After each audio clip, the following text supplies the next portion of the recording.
Magandang araw mga kapatid at tutuloy ko yung ating mga readings.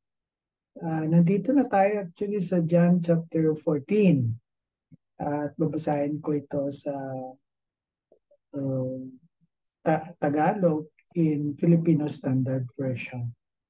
Ito ang sabi ni Jesus.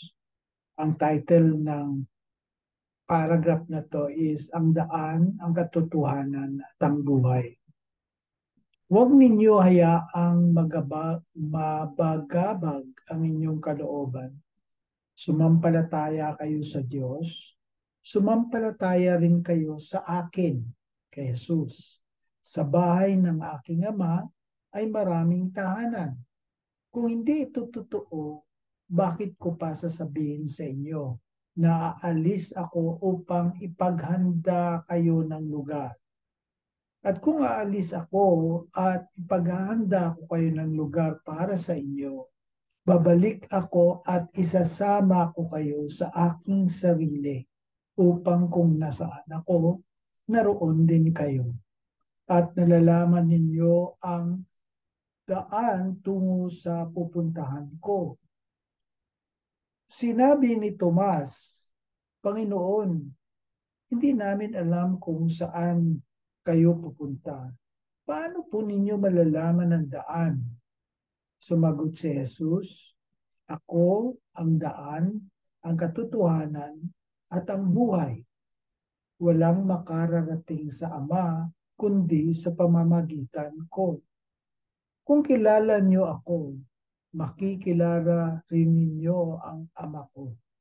Mula ngayon, siya'y kilala na ninyo at siya'y nakita na ninyo.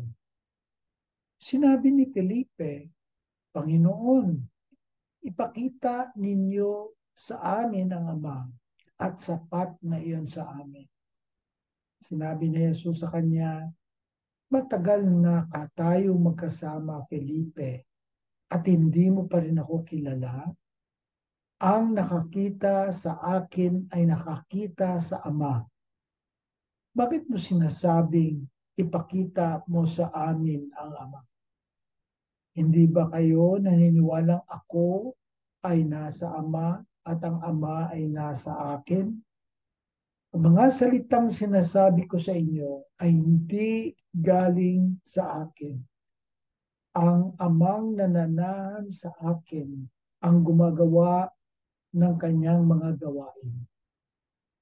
Maniwala kayo sa akin na ako ay nasa Ama at ang Ama ay nasa akin.